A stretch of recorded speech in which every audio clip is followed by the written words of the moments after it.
think unfortunately the pandemic has slightly slewed things, and as much as it's hard to spend as much time with the Queen than we would like to. We've been trying to, but of course it's still not that easy. Whispers swept through Buckingham Palace long before the announcement was made, but nothing prepared the royal household for the moment. Prince William quietly approved a bold and unexpected change, one that directly reshapes the future of Duchess Sophie's children. Courtiers describe the atmosphere as electrified, as centuries-old protocol suddenly collided with a modern decision no one saw coming. And while some celebrated the shift, others fear it may spark a ripple effect across the monarchy itself. So, what pushed William to authorize this unprecedented title change? And why is the palace trembling today? William's quiet power move. For months, quiet tension has been simmering behind the palace walls, but now it has erupted into something far bigger than anyone expected. A single move, swift, calculated, and loaded with meaning, has shaken Buckingham Palace to its core. Prince William, the future king, has approved a title shift that many insiders never thought he would dare make. And the shockwave isn't about the usual headline-grabbing royals. Instead, it falls on two figures who have always remained just a step outside the spotlight: Lady Louise Windsor and her younger brother, James, Earl of Wessex. This wasn't a simple administrative adjustment, it was a signal, a message, a move that quietly reveals the direction William intends to take the monarchy as he edges closer to the throne. For years, the royal family has walked a tightrope, respecting tradition while trying to keep pace with a world that is no longer willing to accept outdated rules. But now, with King Charles III facing serious health struggles and the monarchy's public standing shifting like sand, William appears ready to redefine the royal game. And at the center of this shift are two young royals who were never supposed to be pulled into the heart of royal power. At least, not this soon. Lady Louise, now 20, and James, just 16, grew up far from the flash of cameras. Their parents, Prince Edward and Sophie, Duchess of Edinburgh, fought hard to protect their childhoods from the pressure of royal life. They rejected the HRH titles at birth, opting instead to give their children something the monarchy rarely offers: a normal life. But that era of privacy seems to be ending faster than anyone imagined. Buckingham Palace's recent announcement made things crystal clear. Louise and James are no longer simply junior relatives. They are being recognized as essential members of the royal machine. With the king's approval, Prince William pushed forward a formal recommendation for their greater involvement in royal duties, a move that places them closer to the center of the monarchy than ever before. The statement may have been short, but its meaning is massive.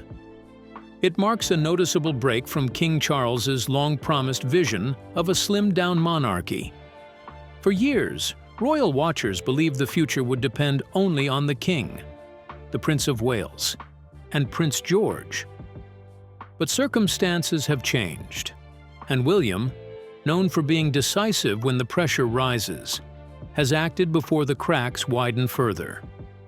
Insiders whisper that Charles's health has forced a quiet but urgent shift in responsibilities. With the king stepping back from countless engagements, William has been carrying more than ever. Add in the exit of Harry and Meghan, the aging of senior royals, and rising public scrutiny, and the monarchy suddenly looks understaffed for the workload it carries. Bringing Louise and James forward is more than filling empty spaces. It hints at a new royal blueprint, one built on loyalty, steadiness, and the quiet dedication their parents have always shown. Yet, not everyone is celebrating. Some royal experts say this is a smart, necessary decision. Others warn it could open the door to even more dramatic title shifts in the years ahead. But all the debates, whispers, and theories lead to one burning question that no one can ignore. Why did he choose Sophie's children? And could this move reveal something far deeper than anyone expected? Stay right here to uncover it. How Sophie's children became the future of his inner circle. Prince William's decision to quietly support a title change for Lady Louise and James, the children of Duchess Sophie and Prince Edward, may look calm on the surface, but inside the palace, it is one of the smartest power plays he has made in years. While the public sees a simple family adjustment, royal insiders know this move carries deep meaning. It reveals how William is slowly shaping the monarchy he plans to lead one day, and why he is choosing Sophie's children to stand closer by his side. For years, the working royal team has been shrinking, with the older generation stepping back because of age, Prince Harry and Meghan leaving, and Andrew's scandals destroying any future for his side of the family. William has been left with a thin support system. He cannot run the monarchy alone, and Catherine's health struggles have only added more pressure. So William is choosing carefully, building a circle made up of people he trusts, respects, and can rely on during difficult times. That circle, quietly but firmly, now includes Lady Louise and her younger brother. Lady Louise has always impressed William because of her calm personality, discipline, and strong sense of duty. She is one of the few young royals who grew up close to Queen Elizabeth II, learning from her directly and spending long hours with her at Balmoral. William knows the value of that. To him, Louise is a link to the Queen's wisdom, her values, and her understanding of what royal duty truly means. Bringing her closer is not just a title adjustment. It is bringing forward the next generation of stability. James, despite being younger, represents something equally important: loyalty. He has never been involved in drama or public conflicts. He has stayed quiet, respectful, and humble, which is exactly the type of character William wants around him. The monarchy is fragile. The media is unpredictable. Scandals can appear from nowhere. William believes Sophie's children are safe anchors, people he can trust without worrying about betrayal or chaos. This move also strengthens William politically within the family. By empowering Sophie's children, he sends a message to the remaining senior royals. The future team will be built on trust, not position. This automatically reduces Queen Camilla's influence, sidelines Prince Andrew's daughters, and signals that the younger generation will not be chosen based on old rules, but based on loyalty to William's leadership. At the same time, it strengthens Sophie's position as one of William's closest allies. Sophie has always supported William and Catherine, especially during their most difficult months. William sees her not just as a senior royal, but as someone truly committed to the monarchy's survival. Elevating her children shows gratitude, strategy, and long-term planning. This title change may look polite and simple, but behind the scenes, it is William slowly building his future throne. And the more you look at it, the clearer it becomes. This is not just about Sophie's family. It is about William preparing for a stormy future, one where he must choose carefully who stands with him and who stays at a distance. To understand the future, we must revisit the past. The Duke of Edinburgh's legacy shaped the monarchy. His influence still echoes today. Stay tuned, because what he left behind may surprise you. The Duke of Edinburgh's legacy.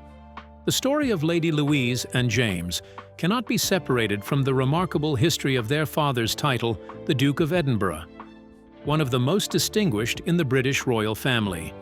This dukedom carries with it a weight of legacy, tradition, and expectation, stretching back decades to the era of Prince Philip. For over 70 years, Philip held the title with pride and purpose, leaving an indelible mark on the monarchy and the world. When Prince Philip married Princess Elizabeth in 1947, King George VI granted him the Dukedom of Edinburgh, honoring his Greek and Danish royal heritage. From that day onward, Philip's title became synonymous with dedication to youth development, education, and environmental advocacy. His most enduring achievement, the Duke of Edinburgh's award, has shaped millions of young lives across the globe, inspiring ambition resilience, and service. His legacy became a guiding force not just for the royal family, but for generations worldwide.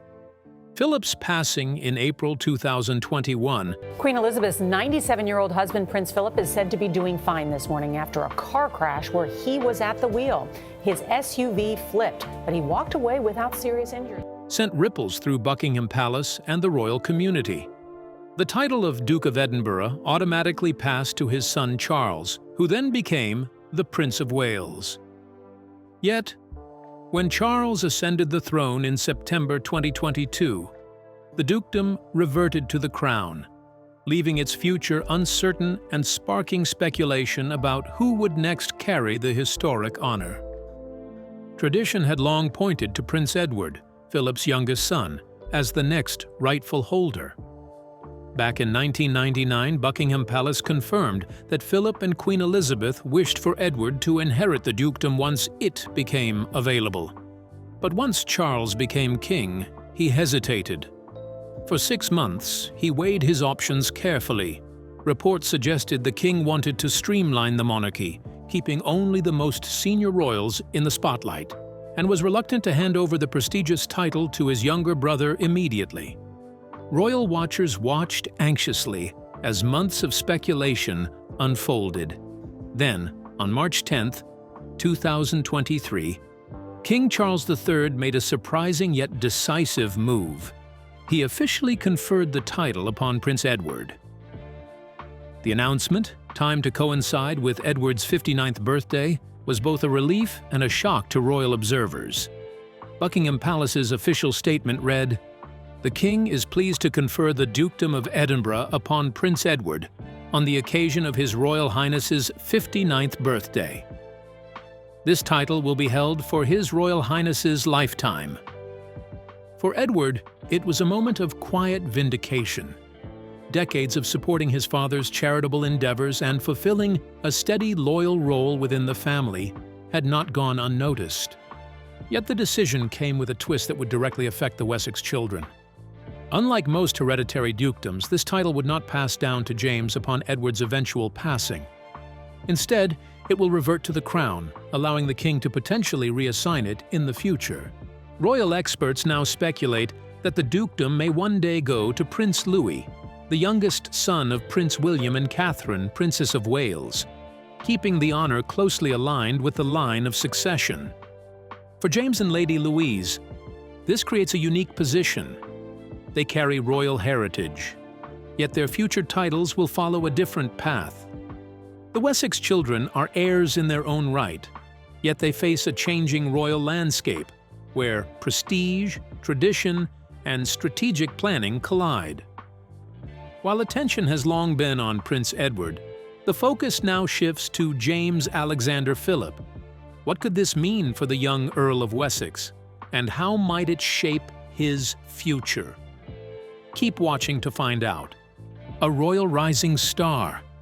As Buckingham Palace quietly braces for a new era, all eyes are beginning to shift toward one of its youngest and least spotlighted members, James Alexander Philip Theo Mountbatten Windsor, better known as James, Earl of Wessex. At just 16, James occupies a delicate position within the royal hierarchy. As of 2024, he stands 16th in line to the throne. A dramatic shift from the 8th spot he held at birth during Queen Elizabeth II's reign.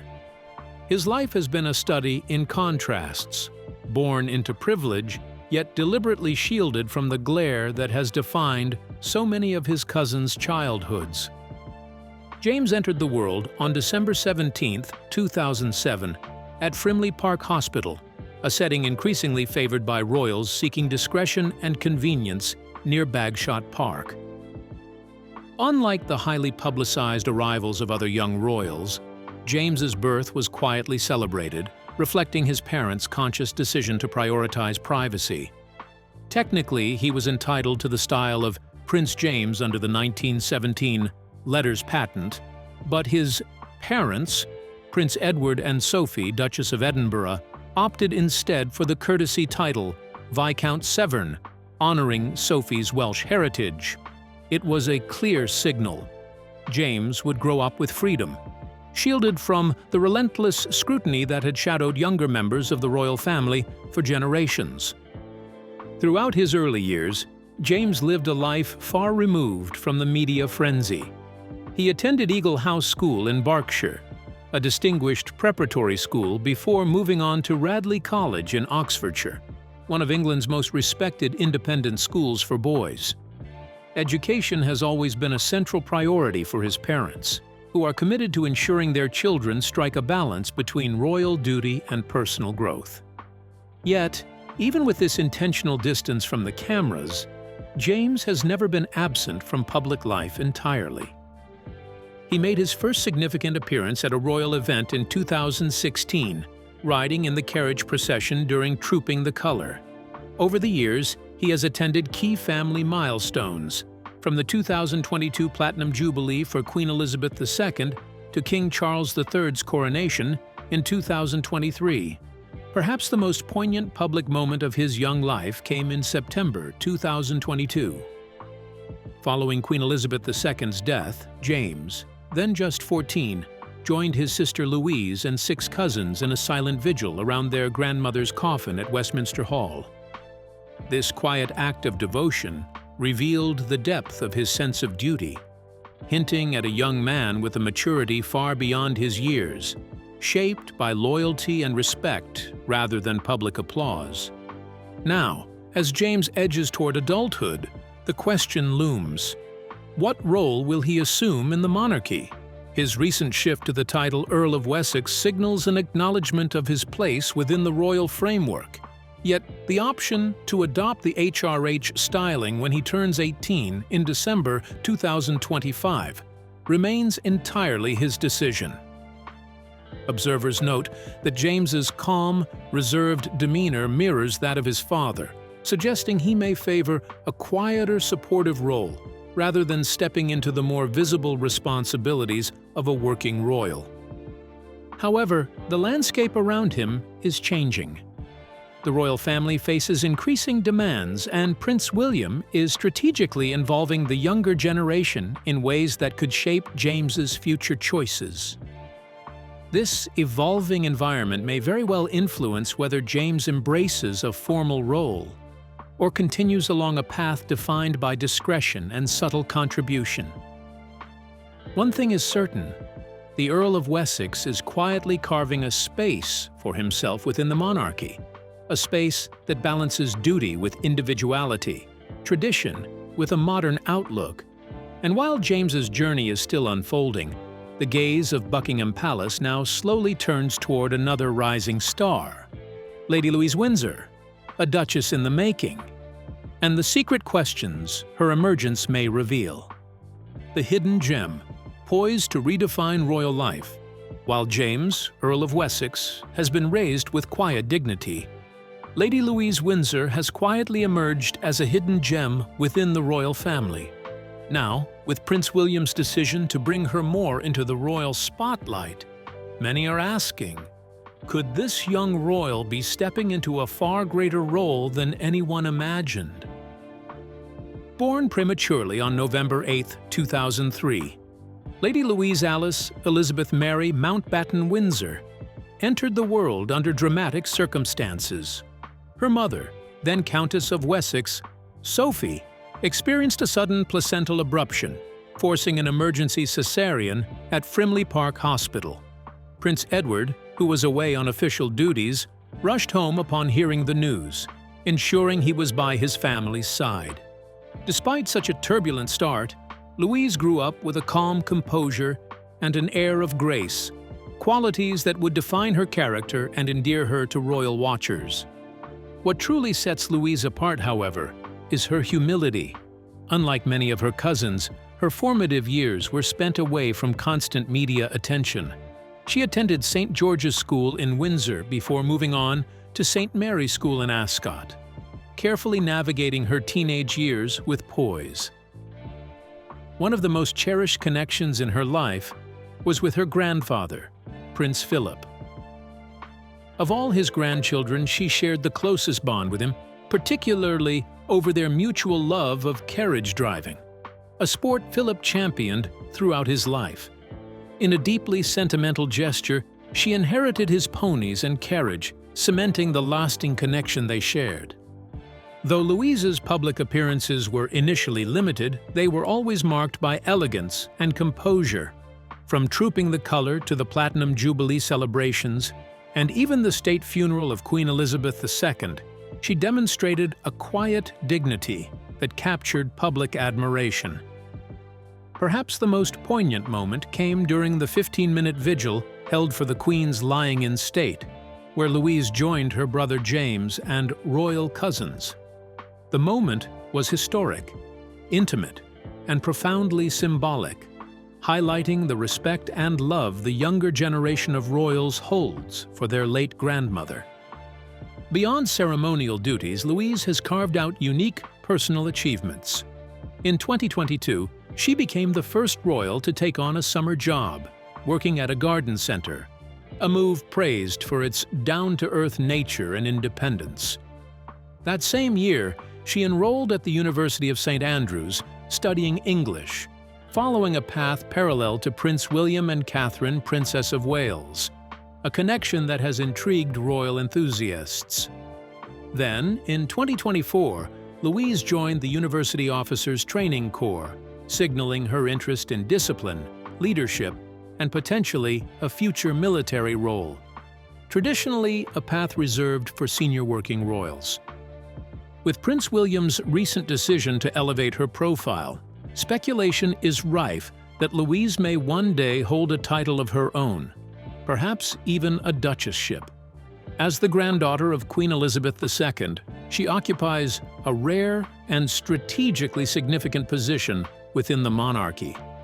While James will soon face choices regarding his own royal status, Louise, now 18, can assert her rights, potentially embracing a role that blends modernity with a royal tradition. Now, Louise's journey within the royal family takes a fascinating turn. One question looms large. What role will her mother, Sophie, play in shaping her future? Stick around as we dive into this intriguing journey. The quiet power behind the royal legacy. When discussing James and Louise, it's impossible to overlook the figure who shaped much of their upbringing. Their mother, Sophie, Duchess of Edinburgh. Her journey through the royal family has been marked not by grand headlines, but by quiet perseverance, steadfast loyalty, and a reputation earned through consistent dedication. Since marrying Prince Edward in 1999, Sophie has quietly become one of the most trusted and respected members of the monarchy.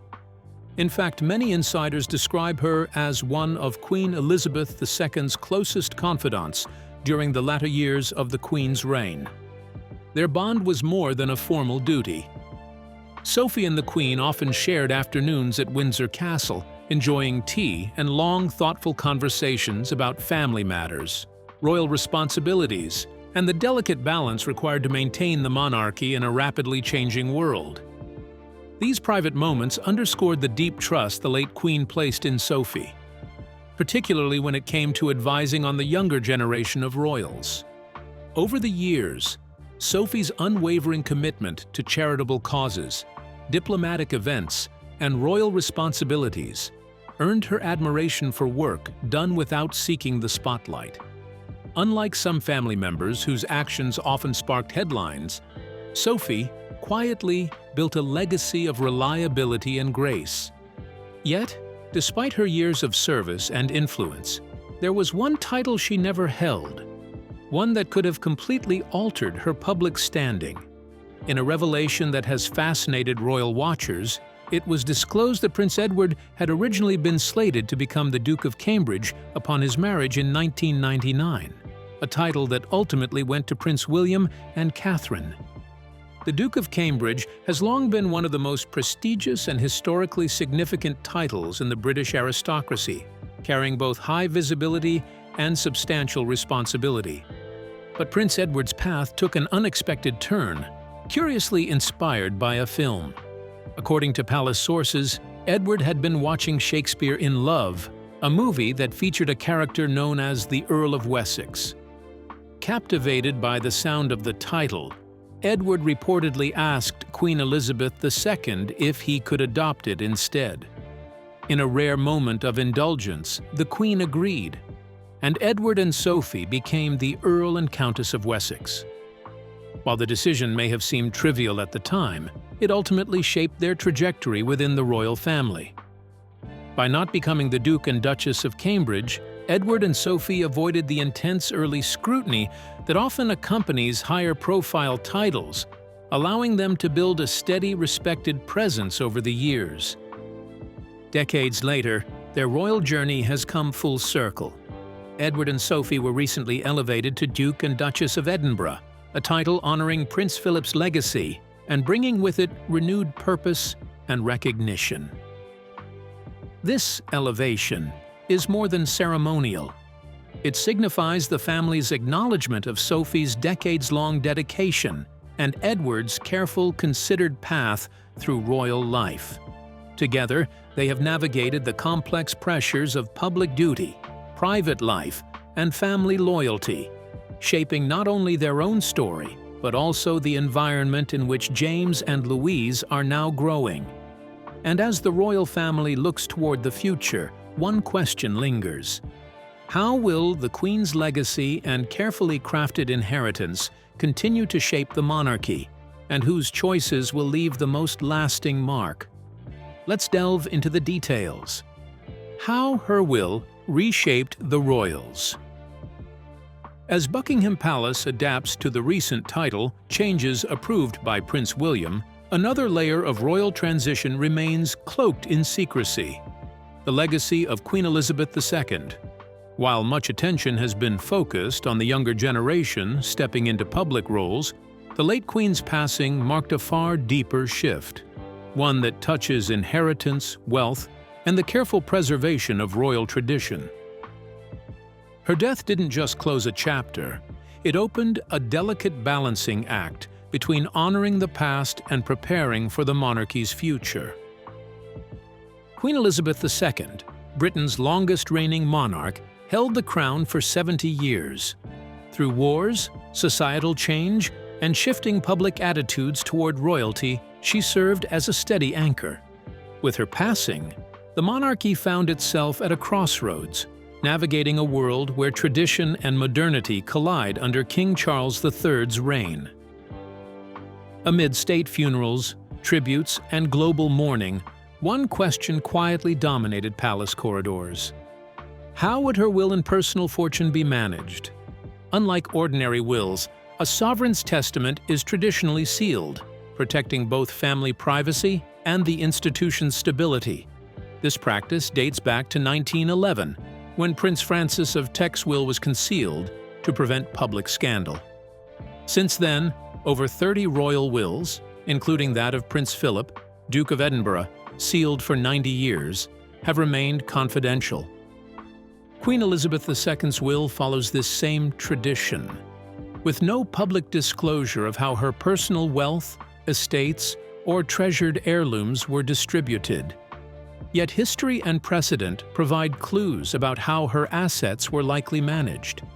While the Crown Estate, valued at roughly £16 billion, remains the monarchy's property, the Queen's personal fortune, estimated between £370 million and £500 million, was privately owned. Her estates, Sandringham and Balmoral, along with her historic jewelry collection, were expected to follow royal customs. But as King Charles III stepped into his role, it became clear that inheritance was not just about wealth, it was about safeguarding the monarchy's legacy. Every decision from estate allocation to title succession reflects a broader vision for the royal family's stability and influence. Certain inheritances were immediate and undeniable. King Charles III automatically assumed control of the Duchy of Lancaster, valued at over £600 million, ensuring his financial independence as sovereign. Prince William, the new heir, inherited the Duchy of Cornwall, worth over £1 billion, forming the primary source of income for the Prince of Wales. Privately owned estates like Sandringham and Balmoral held both sentimental and historical significance. Reports suggest that Charles inherited both, with plans possibly passing Sandringham to William, while Balmoral remains a family retreat honoring Scotland's royal heritage. The Queen's personal jewelry collection, over 300 pieces, including tiaras, brooches, and necklaces, was also distributed carefully.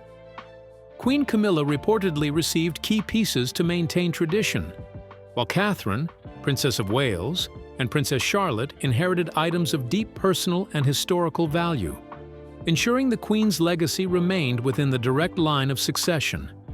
Even Prince Harry, despite stepping back from royal duties, may have received personal mementos, though financial inheritances like the Duchy of Cornwall were reserved for those in active royal roles. More than wealth or possessions, Queen Elizabeth II's greatest gift was a legacy of duty, resilience, and continuity. As King Charles III reigns and Prince William prepares for his future role, these decisions ensure that the monarchy endures in a world increasingly questioning its relevance. Every title, estate, and heirloom was carefully orchestrated to preserve stability and shape the public perception of the royal family.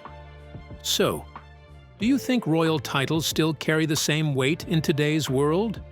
Would you have made the same decision as Prince William? We would love to hear your thoughts in the comments. Don't forget to like and subscribe.